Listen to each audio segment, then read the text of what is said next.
जब भी इंद्रेश उपाध्याय जी का नाम लिया जाता है तो मन की आंखों के सामने एक ऐसी छवि उभर आती है जहां एक युवा संत चेहरे पर सौम्य मुस्कान लिए अपने आराध्य गिरधर लाल जी को निहारते हुए भक्ति, प्रेम और माधुर्य में लीन दिखाई देते हैं। नमस्कार, मैं हूं सुप्रिया और आप देख रहे हैं जीवांजलि। आज हम बात करेंगे इंद्रेश उपाध्याय की जीवनी के बारे में। वही इंद्रेश उपाध्याय जो कथावाचक है और युवाओं में लोकप्रिय भी।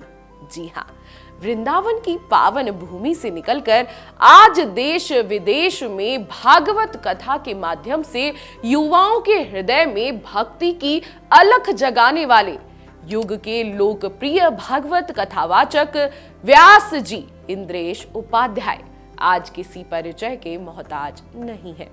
इस वीडियो में हम जानेंगे उनका बचपन, परिवार, शिक्षा, आध्यात्मिक यात्रा, पहली भागवत कथा, उनका संप्रदाय, युवाओं पर प्रभाव और निजी जीवन के बारे में। तो आइए इस आध्यात्मिक यात्रा में हमारे साथ बने रहिए।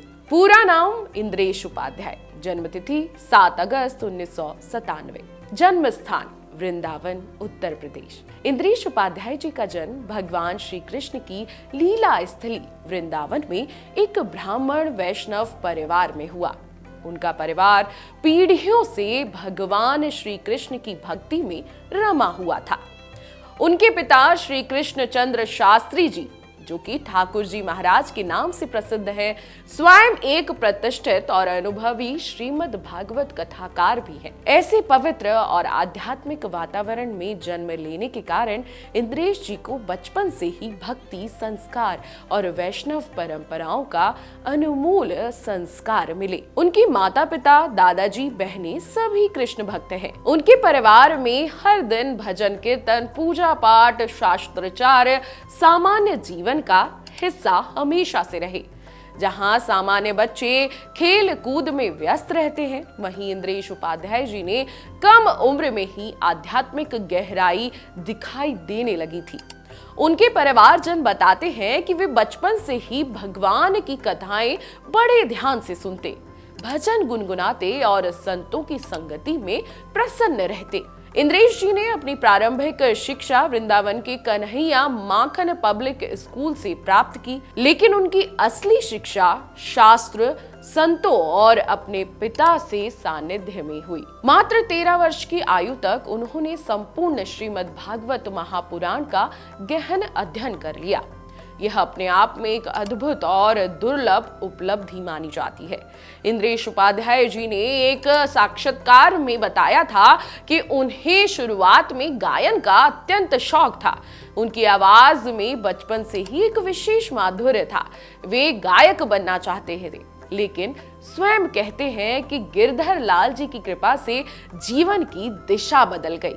भगवान ने उन्हें आज के युवाओं को सही मार्ग दिखाने का माध्यम बना लिया। जब इंद्रेश जी किशोर अवस्था में पहुंचे तो उनके पिता उन्हें अपनी भागवत कथाओं में साथ ले जाने लगे। वहां उन्होंने देखा कथा कैसे कही जाती है, श्रोता से कैसे जुड़ा जाता है, शास्त्रों को जीवन से कैसे जोड़ा जाता है। उन्होंने वर्षों तक ध्यान पूर्वक सब कुछ सीखा। साल 2015 आया। स्थान श्री द्वारका, गुजरात। यही वह स्थान है जहां इंद्रेश उपाध्याय जी ने अपनी पहली आधिकारिक भागवत कथा कही। जी हाँ, श्रोताओं को यह अंदाजा तक नहीं हुआ कि यह उनकी पहली कथा है। उनकी तैयारी, भाषा, भाव और ज्ञान इतना गहन था कि वहां उपस्थित विद्वानों ने भी इनकी खूब प्रशंसा की। आज वे हर कथा से पहले नियमित रूप से श्रीमद् भागवत कथा महापुराण का पाठ करते हैं। इंद्रेश उपाध्याय जी वैष्णव धर्म के अनुयायी हैं। उनका दीक्षा संस्कार वैष्णव परंपरा में हुआ है। साथ ही वे पुष्टि मार्ग सेवा भी करते हैं। उनके पास श्रीनाथ जी स्वरूप के अत्यंत सुंदर ठाकुर जी हैं, जिन्हें वे प्रेम से लाल जी कहते हैं। अपने गिरधर लाल जी के लिए वे वर्ष भर विभिन्न उत्सव और बड़े बड़े पर्व मनाते रहते हैं। हाल ही में उन्होंने अपने लाल जी का ब्याह भी किया है। इंद्रेश जी के परिवार की बात करें तो इंद्रेश जी का परिवार सरल, स्नेहपूर्ण और धर्मनिष्ठ है। उनके परिवार में पिता, माता, 3 बहनें और उनका पूरा परिवार है। सभी आपस में प्रेम और श्रद्धा से जुड़े हुए हैं। दिसंबर 2025 में इंद्रेश जी ने हरियाणा के हरेंद्र शर्मा की बेटी शिप्रा शर्मा से शादी की थी। शादी धूमधाम से हुई थी और ये शादी सभी के लिए चर्चा का विषय भी रही। इंद्रेश जी परिवार को अपनी सबसे बड़ी पूंजी मानते हैं। इंद्रेश उपाध्याय जी स्वयं युवा हैं, इसलिए आज के युवाओं की समस्याओं को बहुत अच्छी तरह समझते हैं। नशे की समस्या, मानसिक तनाव, जीवन में उपदेश की कमी, इन सब विषयों पर वे कथा के माध्यम से सरल और व्यवहारिक समाधान बताते हैं। उनकी कथा में वैज्ञानिक उदाहरण, वास्तविक जीवन की घटनाएं, मित्रव भाषा और गहरा भाव, यही कारण है कि आज के युवा के बीच इंद्रेश जी अत्यंत लोकप्रिय होते जा रहे हैं। अपनी सुरीली आवाज में वे भजन, मीरा के पद और कृष्ण भक्ति गीत गाते हैं। यूट्यूब और सोशल मीडिया पर इंद्रेश जी के भजन खूब प्रचलित है। उनके जितने भी भजन आते हैं वो वायरल हो जाते हैं।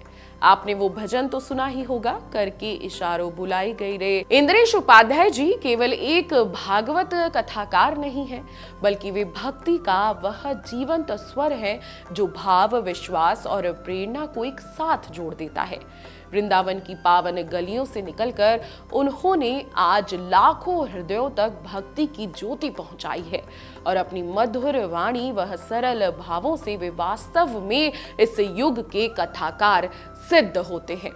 उनकी कथा मन को शांति देती है, हृदय को भीतर तक स्पर्श करती है और जीवन को सही दिशा दिखाने का मार्ग प्रशस्त करती है। इंद्रेश जी आज के युवा के लिए प्रेरणा है। अगर आपने अभी तक इंद्रेश जी की कथा भागवत नहीं सुनी या उनके भजन नहीं सुने तो आप जाकर सोशल मीडिया पर जरूर देखें, आपको प्रेरणा जरूर मिलेगी। वो अपने परिवार के साथ रहते हैं, लोगों तक आध्यात्म और भागवत कथा के माध्यम से जीवन को सरल बनाने के उपाय बताते हैं। साथ ही भजन के माध्यम से भगवानों की लीला का वर्णन करते हैं। ये तो थी इंद्रेश जी की जीवनी। यदि आप भी ऐसे ही और महात्माओं की यदि आप भी ऐसे ही और कथावाचकों की, अन्य संत महात्माओं की जीवनी जानना चाहते हैं या इंद्रेश उपाध्याय जी के जीवन, विचारों और कथाओं के बारे में कुछ और जानने की इच्छा रखते हैं तो हमें कमेंट जरूर करें। आप अपने जो भी संत महात्मा कथावाचकों के बारे में जानना चाहते हैं, जिसका भी आप नाम लेंगे, उनकी जीवनी हम विस्तार से जरूर बताएंगे। अगर आपको ये वीडियो पसंद आया हो तो लाइक जरूर करें, जाते जाते कमेंट जरूर करके जाएं और धर्म, आध्यात्म, संस्कृति, संस्कार से जुड़े रहने के लिए जीवांजलि चैनल को सब्सक्राइब जरूर करें। नमस्कार। अगर आपको हमारा ये वीडियो पसंद आया हो तो हमारे चैनल जीवांजलि को सब्सक्राइब करें।